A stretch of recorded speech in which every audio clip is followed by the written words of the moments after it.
Добрый день, дорогие телезрители и радиослушатели. Я рад очередной раз встретиться с вами. Хочу отметить, что сегодня у нас программа «Профессор доступно о важном». Хотелось бы отметить, что сегодня в мире отмечается Международный день образования, а завтра, 25 января, традиционно в России отмечается День российского студенчества, Татьянин день. Вот почему я решил пригласить сегодня в студию не уважаемого профессора, не доктора наук, а наших студентов. Но я думаю, что это будущие профессора и будущие доктора наук. И у нас в студии сегодня Карина Попова, председатель студенческого научного общества юридического факультета Северо-Восточного федерального университета имени Максима Кировича Аммосова. Также Надежда Уварова и Прокопий Никифоров, которые также являются студентами юридического факультета. Они являются членами студенческой научно-дискуссионного клуба «Будь первым». Мы создали этот клуб для того, чтобы всегда стремиться быть первыми, как это делал наш первый президент Михаил Ефимович Николаев. Поэтому сегодня мы бы хотели прежде всего поздравить тех людей, которые работают в сфере науки и образования, с Международным днем образования, а также поздравить всех студентов с этим замечательным праздником, который мы будем отмечать завтра. Но первый вопрос у меня будет к Прокопию, да? Вы молодой, красивый, спортивный человек, да, и чем был связан ваш выбор именно пойти в юриспруденцию? Добрый день, Александр Николаевич и уважаемые телезрители.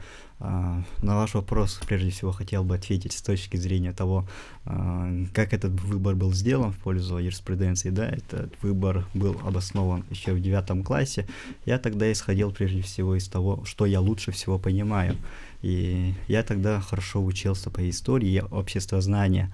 И подумал, что на ОЕГЭ нужно выбрать как раз-таки 2 предмета. И я решил выбрать историю обществознания. И тогда я еще не сильно решил, что хочу пойти именно в сторону юриспруденции. Но я понимал, что гуманитарные науки — это тоже по какому направлению следует мне идти. И вот ближе к 11 классу я тогда уже точно определился. Тогда мои учителя Ирина Юрьевна, Маргарита Васильевна очень хорошо вели как раз и этот предмет, и чему я им очень благодарен до сих пор. И выбор был сделан именно в пользу юриспруденции и всей этой гуманитарных направлений, и всех гуманитарных направлений, да. И до сих пор обучаюсь по этому направлению. И мне очень нравится. Спасибо. Ну что, Надежда, вот к вам, обращаясь к вам, я хочу сказать, что вы отличница, вы человек активный, инициативный. Вот то же самое вопрос, почему в юриспруденцию и что для вас обучение на юридическом факультете? Всем добрый день, уважаемые слушатели и телезрители, уважаемый Александр Николаевич, да, спасибо за вопрос.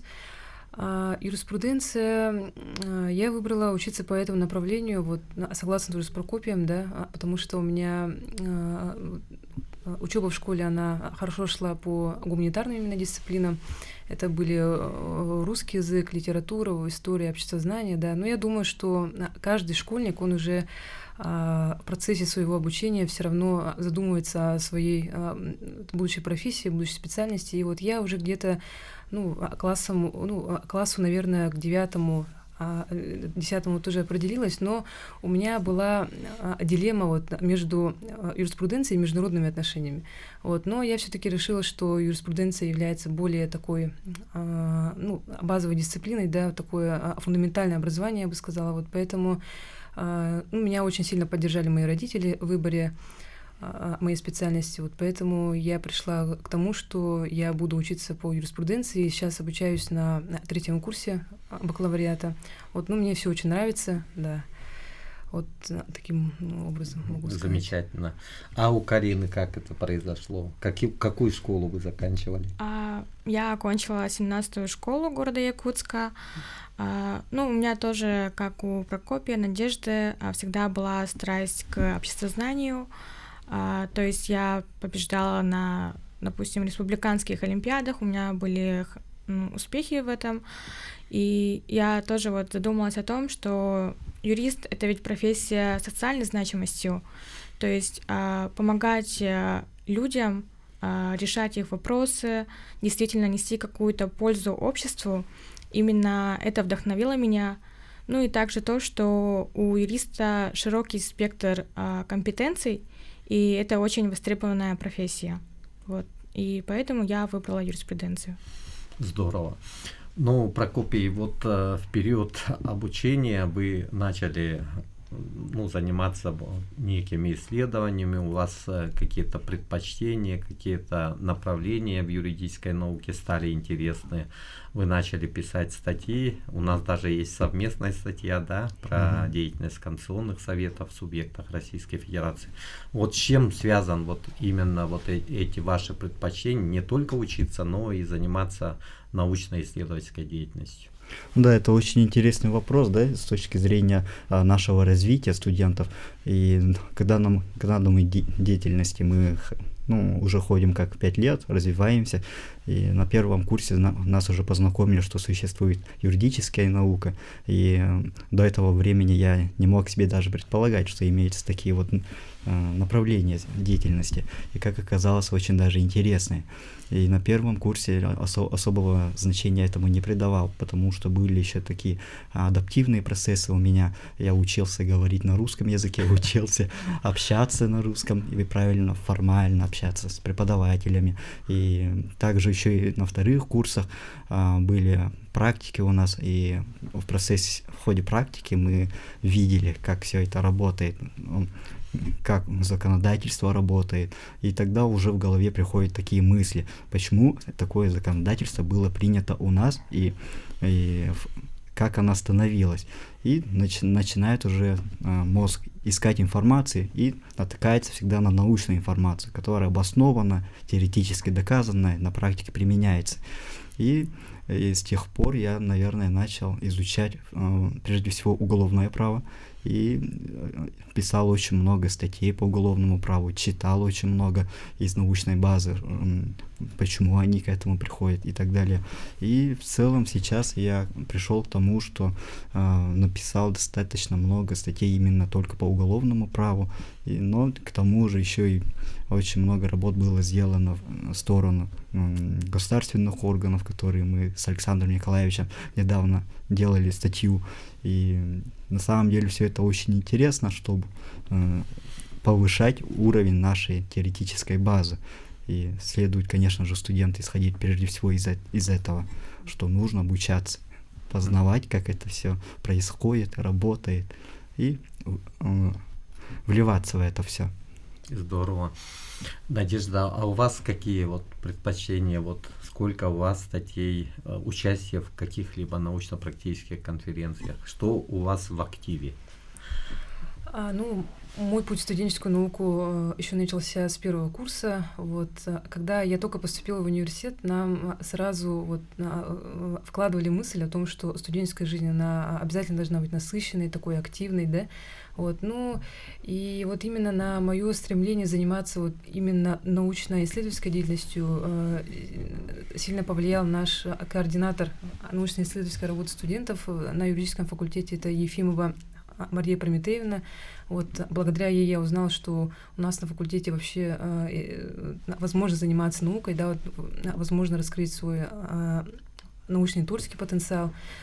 А далее я работала с такими преподавателями, как Шадрин Владимир Владиславович, Степанова Альбина Афанасьевна. Да. Это очень большие профессионалы своего дела, большие специалисты в сфере юриспруденции. И, конечно, у нас вместе с ними вышло немало научных статей. И я принимала участие во многих конференциях, да, различного уровня. Это были как республиканские, всероссийские, такие международные конференции.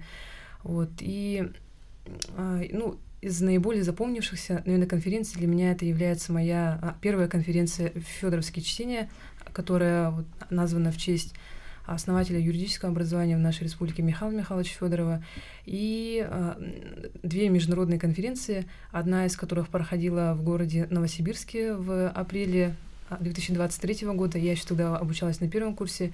И вторая международная конференция, на которой я участвовала, это была конференция Ломоносов на базе Московского государственного университета, где я успешно выступила и стала победителем своей секции. Вот мы с моим научным руководителем Альбиной Афанасьевной Степановой написали научную статью на тему идентичность российского народа как условие устойчивости многонациональной федерации. Вот мне было очень радостно от того, что наша работа, да, была оценена и признана на таком высоком уровне. Да, конечно, для любого студента это очень большая честь, да, вот, во-первых, работать с таким научным руководителем, а во-вторых, когда ты участвуешь в такой конференции, да, вот это все-таки конференция, это именно площадка, да, где студенты могут обмениваться вот результатами своих научных исследований, вот, и когда общаешься с экспертами, специалистами в какой-либо сфере юриспруденции, это всегда очень интересно, очень полезно. Вот, я думаю, что вот я свой опыт могу вот так вот написать, да. Ну, я планирую, конечно, и дальше заниматься научно-исследовательской деятельностью, вот, как раз в том числе и вот в рамках нашего студенческого научно-дискуссионного клуба «Будь первым». Вот, таким образом могу ответить. Ну вот во время научно-практических конференций вы общаетесь со студентами других вузов, да? Потом держите ли вы между собой связь? Есть ли какие-то вот дискуссии между собой, может быть? С некоторыми студентами, да, мы поддерживаем связь. Вот, у нас есть такая вещь, как социальные сети, да, вот очень удобно, очень полезно, да, вот. Ну, со многими из них мы общаемся непосредственно на самой конференции, да, вот обмениваемся своими идеями, своими мнениями, да, вот они тоже высказывают свои позиции, да, точки зрения. Но с некоторыми, да, мы остаемся на связи и после конференции, что, ну, это очень приятно тоже. Ну, вот в народе говорят, дорога учит. Да, вот бывая в разных городах, в новых локациях, вы приобретаете новых друзей, значит, и у вас формируются определенные идеи, да, которые, может быть, вы услышали во время этих конференций. Вот у Карины какой опыт участия в конференциях и какие тоже есть достижения? Ну вот, мы тоже занимаемся с первого курса, то есть мой первый научный руководитель Владимир Владиславович Шадрин, я ему очень благодарна, потому что он меня просто учил с нуля, наверное, как писать научные статьи. То есть я после школы, у меня был опыт только участия в «Шаг в будущее», но, как правило, школьные и студенческие конференции, они все-таки отличаются друг от друга форматом. То есть я привыкла делать что-то более такое практическое, и Владимир Владиславович, он погружал нас именно в юридическую науку, то есть как это, и помогал нам выбирать интересующие нас темы, рассказывал, ну, какой должна быть статья, то есть ее структура. Так что он нас постоянно звал на вот собрание своего кружка, и мы с ним, ну, так вот работали весь первый курс. Конечно, со второго курса я начала работать с Альбиной Афанасьевной Степановой. У нас начался курс по конституционному праву. Он, наверное, мне все-таки больше всего запомнился, и в будущем я как раз-таки пойду по направлению конституционной кафедры. Ну вот, я каждый год участвую в конференциях, это не только федоровские чтения, но и актуальные проблемы юридической науки и практики, в том числе это конференции и в других городах, это могут быть международные конференции, то есть, ну, у нас очень богатый опыт, и мы всегда стремимся, то есть, как можно больше участвовать. Ну, это здорово, вот как бы чувство гордости возникает, что у нас в Северо-Восточном федеральном университете такие способные, красивые, умные студенты, да. Вот обращаясь к Прокопию, вот кроме того, что вы учитесь, занимаетесь наукой, есть ли какие-то вот свои интересы, хобби, может быть, вот с точки зрения того, вот 2025 год определен у нас как год защитника Отечества в Российской Федерации, год защитника Родины в Республике Саха-Якутия. Вот вы как мужчина себя как позиционируете? Очень интересный вопрос, Александр Николаевич. В школьные годы я состоял в юнармии. Это такой клуб, где воспитывают быть защитниками Отечества. Нас учили знать историю, знать, какие есть штатные обязанности у военнослужащих, что такое военная служба, что такое защищать Родину. Нас всему этому обучали очень хорошо и проводили очень много классных мероприятий, которые были посвящены ко Дню Победы, Дню защитников Отечества, и мы всегда занимали призовые места. У нас был даже такой специальный клуб военно-патриотический, называется «Искра». Хотел бы передать, пользуясь случаем, привет нашему тренеру Игорю Михайловичу. Он нас обучил всему, что нужно было бы знать, и мне кажется, если призовут в армию, я буду этими знаниями пользоваться. И также хотел бы уточнить, что такая деятельность есть еще и в нашем университете, и мы с Климом Дмитриевичем, нашим заместителем деканата по воспитательной части, также работаем и иногда сотрудничаем, когда нужно проводить подобного рода мероприятия. Поэтому отношусь положительно. Занимаетесь ли вы спортом? Да, Александр Николаевич, я всегда, насколько я себя знаю, занимался спортом, еще в детском саду отличался физической формой, и по сей день я стараюсь держать себя в форме. Ну, здорово, это впечатляет и радует, конечно. Вот, Надежда, для вас личность Михаила Ефимовича Николаева, вот как вы его деятельность оцениваете? Личность Михаила Ефимовича Николаева, она, конечно, является очень авторитетной в нашей республике, да, это наш первый президент нашей республики, и как человек он был очень дальновидным, он смотрел всегда на перспективу, на будущее, чтобы у будущих поколений, да, вот, якутян были все возможности, как социальные, так и экономические возможности, да, вот, учиться, развиваться на территории нашей республики. Вот, конечно, я думаю, что он сделал очень значительный вклад в историю как становления, так и дальнейшего развития нашей республики, да, вот, и я думаю, что вот будущим поколениям необходимо знать больше о нашем первом президенте, конечно, и о том вкладе, который он сделал. Вот. Я очень рада, что у нас появилась новая улица, да, вот, которую назвали проспект Михаила Николаева. Я считаю, что это очень важно, это, чтобы в нашем городе была такая улица, да, и, конечно, о Михаиле Ефимовиче можно говорить очень много, но если коротко изложить, то вот у меня такое мнение. Вот именно на проспекте Михаила Николаева будет построен межвузовский кампус.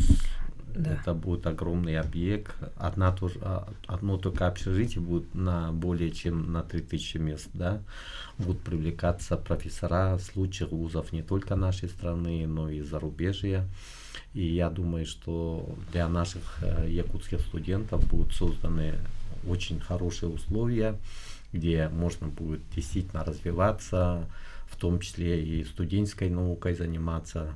Вот, поэтому это, конечно, большое дело, и мы благодарны Айсену Сергеевичу Николаеву за то, что он уделяет большое внимание развитию высшего образования. Конечно же, Владимир Владимирович Путин, поддержав подобного рода идеи, я думаю, тоже понимает, насколько талантлив наш народ. Вы знаете, что вот по IT-технологиям наши ребята тоже достигают больших высот. Очень много различных игр разработано, различных платформ, которые действительно имеют и бизнес-основу, и пользу для людей.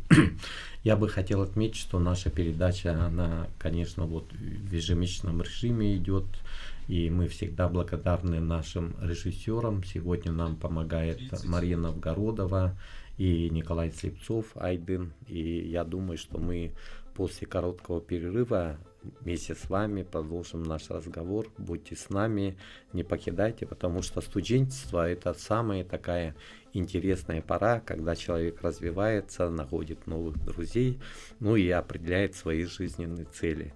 Поэтому мы через некоторое время с вами встретимся.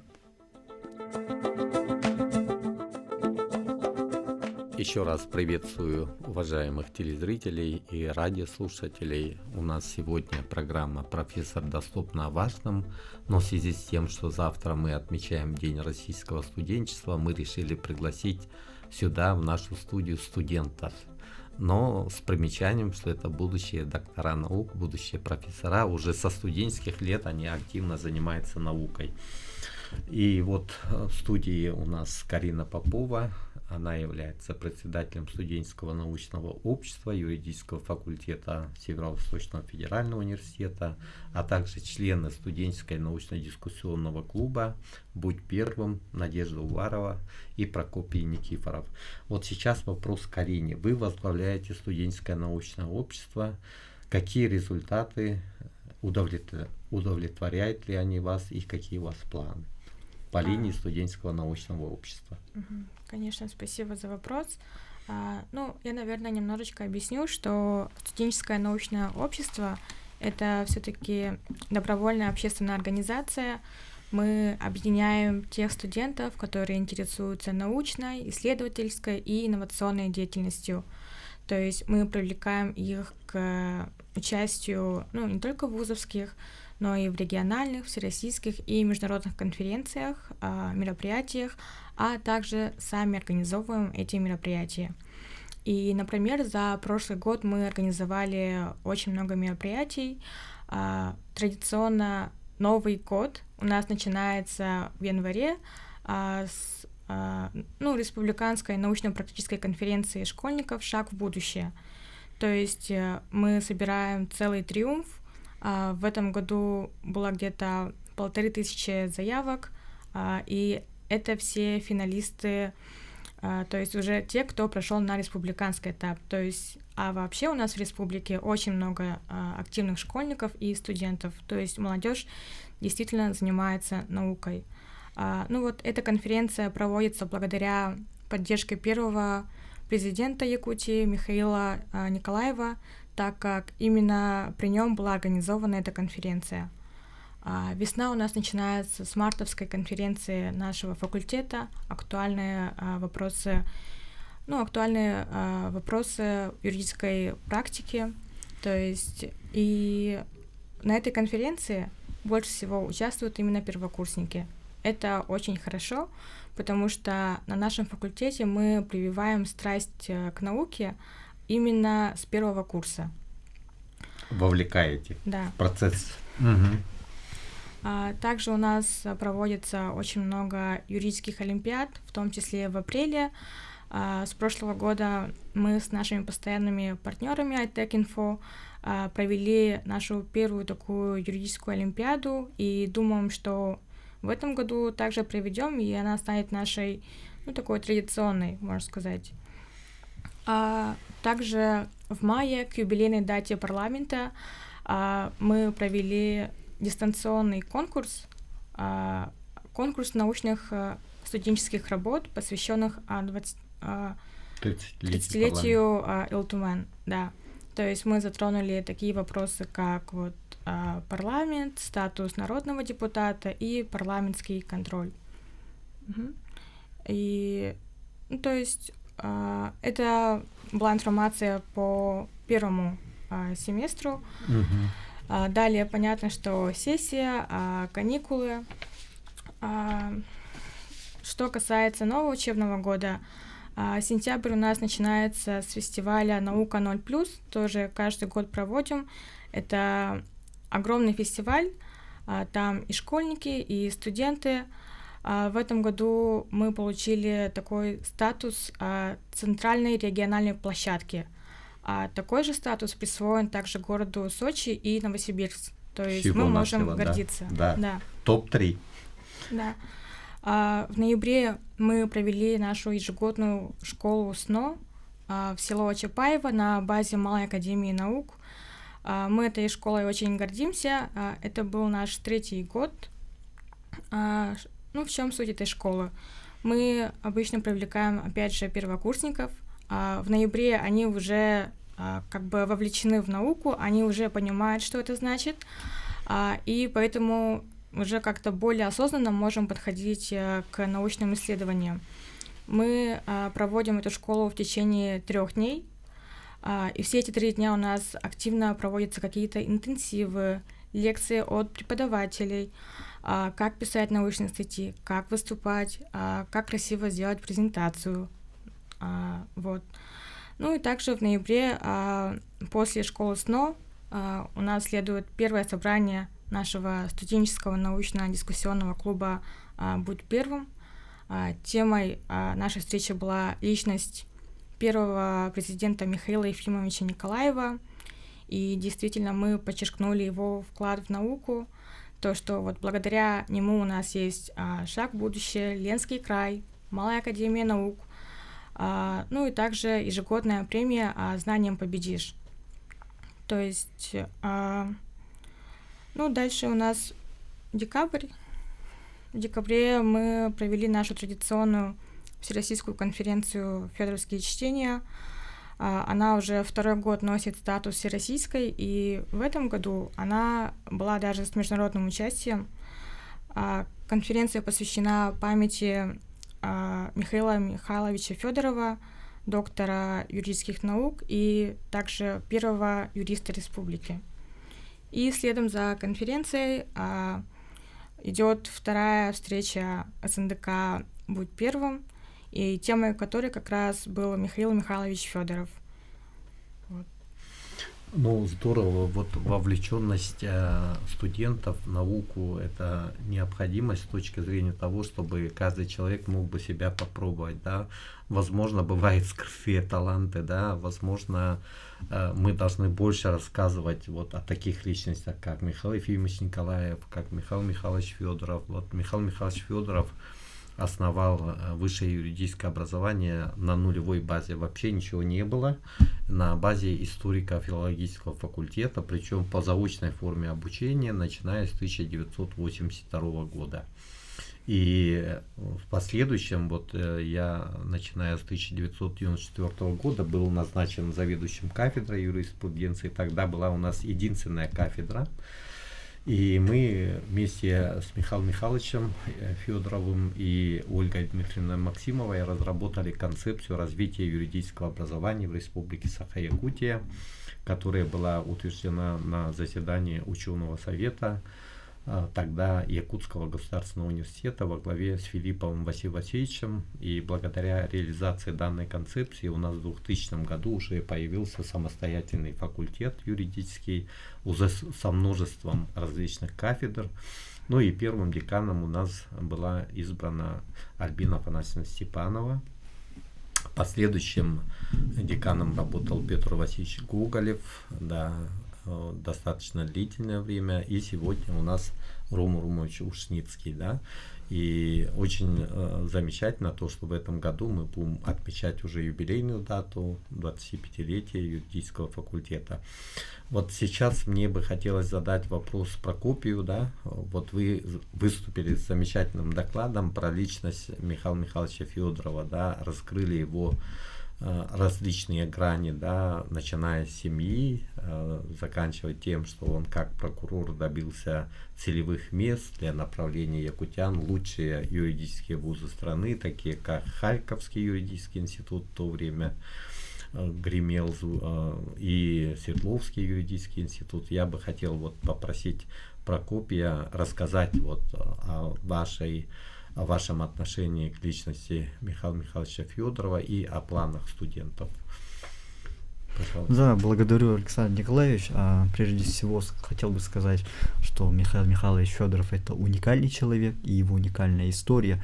Он прежде начинал работать помощником прокурора, и сразу же был призван еще и в Великой Отечественную войну, где он успешно прошел ее и также был дважды ранен. И тем не менее он продолжил после отставки из Красной Армии работать в прокуратуру. Он также был уже повышен в качестве прокурора районов. Но кроме такой деятельности он еще и был повышен до прокурора субъекта СССР, тогда не Республика Саха-Якутия называлась, а я СССР, получается. И кроме этого он еще и основал, как уже Александр Николаевич упомянул, наш юридический факультет. И это было очень трудно в те времена, потому что было очень трудно доказать, что в нашей республике нужен именно юридический факультет, еще и в заочной форме обучения. Он также в те времена смог пригласить для нашего факультета лучших преподавателей со всех уголков необъятной страны.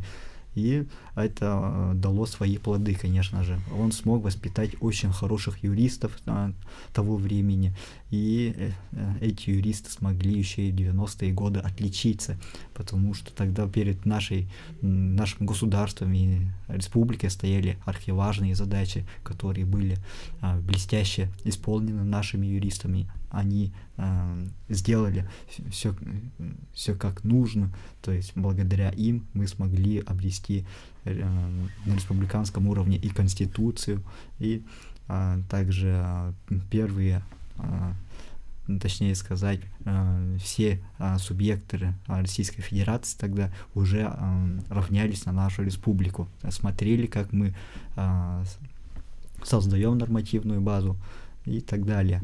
И также хотел бы упомянуть, что в этом году мы отмечаем 105-летие Михаила Михайловича Федорова, а также хотел бы поздравить уважаемого Рума Румовича, нашего декана, и преподавательский состав с тем, что в этом году мы отмечаем 25-летие юридического факультета. А вот скажите, в тот раз вот было несколько таких очень хороших содержательных докладов, кроме вашего, да, вот что мы планируем сделать вот на основе этих докладов? Да, забыл упомянуть, конечно же, что мы решили создать некий сборник, что о личности Михаила Михайловича Федорова нужно в виде статей написать свои мысли о том, как мы, точнее сказать, как студенты видят такого многогранного человека. И было бы, конечно, очень хорошо видеть, что студенты понимают, о ком говорят, что нужно равняться всем студентам-юристам, которые хотят быть служителями закона. Ну, это здорово. Вот взгляд студенчества на личность, на жизнь и деятельность Михаила Михайловича Федорова. Более того, вот вчера прозвучала идея о том, чтобы в рамках сайта юридического факультета может сделать какой-то раздел, который был бы посвящен именно Михаилу Михайловичу Федорову, да. Еще говорили о том, что ежегодно 1 сентября, когда мы начинаем учебный год, чтобы мы первокурсникам обязательно рассказали про жизнь и деятельность Михаила Михайловича Федорова. Возможно, это сделали бы выпускники юридического факультета, которые сегодня занимают высокие должности. Вот Балабкина Ольга Валерьевна, Местников Сергей Васильевич являются заместителями председателя правительства Республики Саха-Якутия, да? Иванов Павел Владимирович является председателем Государственного комитета юстиции. Ну и этот перечень, он такой большой. Да. Надежда, вот хотелось бы задать вам вопрос вот в части будущей деятельности студенческого научно-дискуссионного клуба «Будь первым», да? Какие планы? Ну, мы заседания нашего студенческого дискуссионного клуба начались еще в ноябре 2024 года, да, вот мы успели обсудить жизнь и профессиональную деятельность таких личностей, как Михаил Ефимович Николаев и Михаил Михайлович Федоров. Начиная вот со 2-го учебного семестра мы также планируем продолжать наше собрание вот, не реже, чем 2 раза в месяц, да, вот, и основное направление нашего дискуссионного клуба является все-таки вот, конституционно-правовым. Вот, в связи с этим мы бы хотели вот, пригласить уже в феврале месяце наших преподавателей, да, докторов и кандидатов юридических наук. В феврале мы планируем организовать встречу с Мироновым Дмитрием Николаевичем, с доктором юридических наук, профессором кафедры конституционное и муниципальное право юридического факультета СУФУ. Хотели бы с ним обсудить такую тему, как становление государственности Республики Саха-Якутия в составе Российской Федерации, да, рассмотреть этот вопрос в историко-правовом аспекте, да, вот, обсудить именно такие вещи, как образование Республики Саха-Якутия, вот, принятие нашей республиканской конституции и, конечно, подписание федеративного договора. Также в феврале мы планируем встречу с Альбиной Афанасьевной Степановой. Она является заведующим кафедрой конституционного и муниципального права юридического факультета.